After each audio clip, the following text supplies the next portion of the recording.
Assalamualaikum warahmatullahi wabarakatuh. Kembali lagi dengan saya Awaliyatul Mufidah.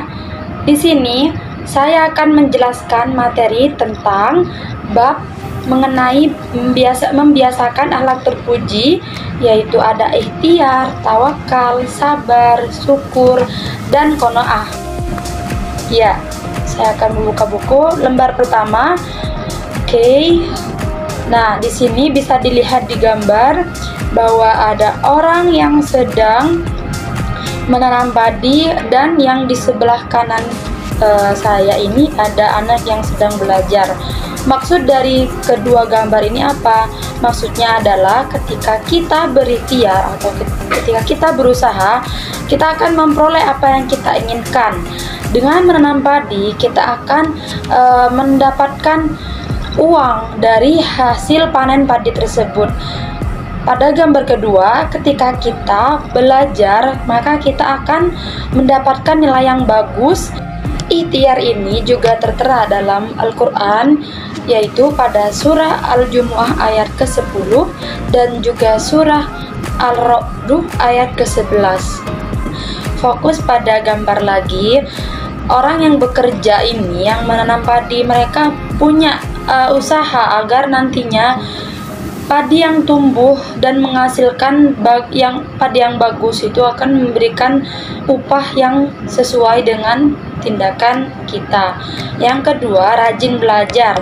Pada halaman buku sebelah kanan sudah ditampilkan juga orang yang rajin belajar maka akan mendapatkan hasil yang baik dan prestasi yang meningkat. Yang ketiga, memiliki sikap perwira sehingga disukai banyak orang. Dan masih banyak lagi contoh-contoh yang lain. Terkait dampak positif dari membiasakan perilaku ikhtiar, yang pertama, menghilangkan rasa malas. Yang kedua, menumbuhkan harapan baru. Yang ketiga, adanya kepuasan batin. Yang keempat, terhormat dalam pandangan Allah Subhanahu wa Ta'ala dan juga pandangan manusia. Yang kedua, ada tawakal. Apa itu sih tawakal? Nah, untuk tawakal sendiri yaitu artinya berserah diri kepada Allah Subhanahu wa Ta'ala tentang apa yang sudah kita usahakan. Kalau tadi ikhtiar itu kita berusaha semaksimal mungkin agar nantinya hasil yang kita peroleh sesuai dengan proses yang kita sudah lalui. Tapi di sisi lain juga harus diimbangi dengan rasa tawakal. Apa sih tawakal? Yaitu berserah diri kepada Allah atas segala sesuatu yang sudah terjadi. Nah, adapun contoh perilaku tawakal, salah satunya pada zaman Rasulullah SAW ditunjukkan dalam kisah, yaitu seorang sahabat Rasulullah SAW yang meninggalkan untanya tanpa diikatkan pada sesuatu seperti pohon, tonggak, dan lain-lain, lalu ditinggalkan. Beliau SAW bertanya, "Mengapa tidak kamu ikatkan?" Ia menjawab, "Saya sudah bertawakal kepada Allah." Rasulullah SAW tidak dapat menyetujui cara berpikir orang itu. Lalu beliau bersabda, "Ikatlah dulu lalu bertawakallah." Oke, next, halaman buku selanjutnya. Nah, bisa dilihat apa yang terjadi pada gambar di buku tersebut. Ya, orang yang sedang bersabar. Sabar berasal dari kata sobaroh yang berarti menahan, mencegah, atau tabah. Sedangkan secara istilah, sabar adalah menahan diri dari sifat keguncangan amarah dan emosi.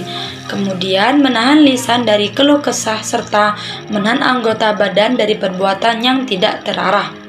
Untuk itu dapat disimpulkan bahwa sabar itu yaitu bisa mengontrol emosi dan tingkah laku agar supaya tidak mengecewakan orang lain dan diri sendiri. Oke, next, halaman berikutnya. Apa yang dilihat oleh teman-teman? Ya, orang yang sedang bersujud syukur. Misal kita sesudah makan, kemudian kita merasa kenyang dan bersendawa. Lah, ucapan yang setelah bersendawa itu yang pantas adalah alhamdulillah, karena kita sudah merasa kenyang, maka itu dapat dikatakan dengan rasa syukur bil lisan. Yang kedua ada rasa syukur dengan badan dan dengan perbuatan, yakni bersikap selalu taat kepada perintah Allah Subhanahu wa taala dan meninggalkan larangannya. Yang ketiga, bersyukur dengan hati, yaitu mengosongkan hati di hadapan Allah Subhanahu wa taala dan dengan upaya berzikir akan keagungan dan kebesaran Allah Subhanahu wa taala. Nah, kita sudah sampai di halaman terakhir pada bab 3 ini, membahas tentang qanaah. Ada yang tahu tidak apa itu qanaah? Yang tahu bisa angkat tangan. Oke, ternyata belum ada yang tahu ya.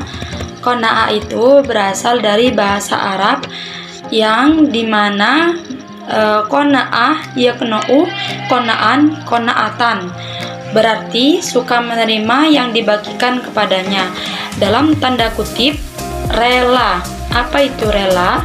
Secara istilah, rela itu berarti menerima segala keputusan Allah dan tidak mengeluh, merasa puas dan penuh keridhaan atas keputusan Allah Subhanahu wa taala.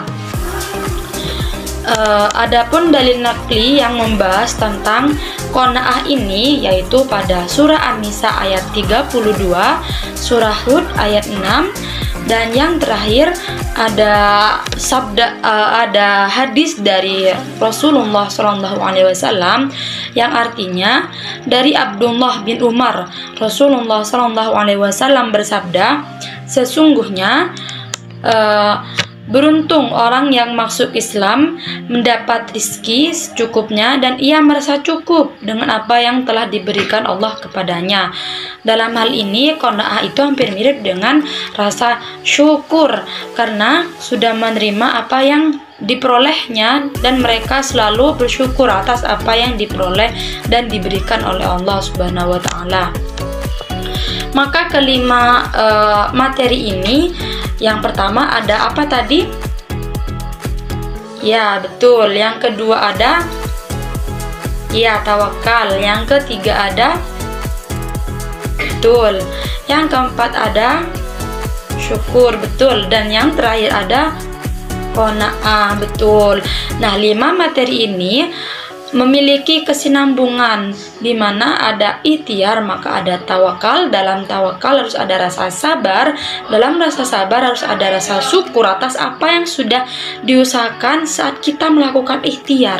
Ketika padi itu tidak sesuai dengan harapan kita, padi itu bisa ditimpa oleh hujan, padi itu tidak bisa besar sesuai kapasitas padi pada umumnya, tapi rasa syukur kita terhadap padi yang sudah tumbuh karena meskipun tumbuhnya tidak sesuai dengan ekspektasi kita sebagai seorang petani misalnya, maka kita harus patut bersyukur juga.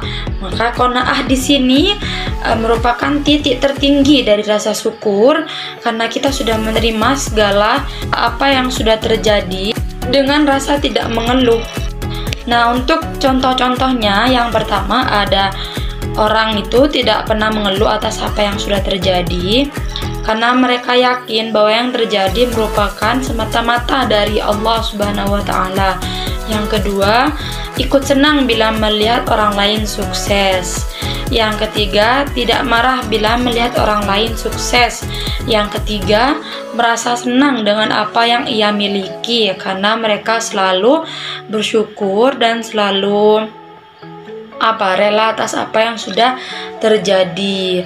Yang terakhir ada tidak pernah mengeluh dalam menghadapi kenyataan hidupnya.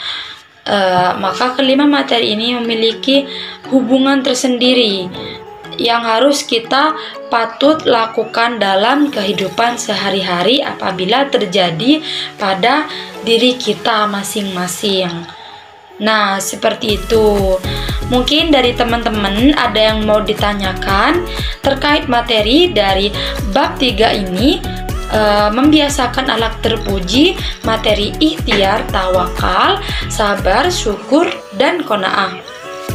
Jika ada yang belum paham bisa ditanyakan, sebutkan nama dan pertanyaannya silakan diucapkan.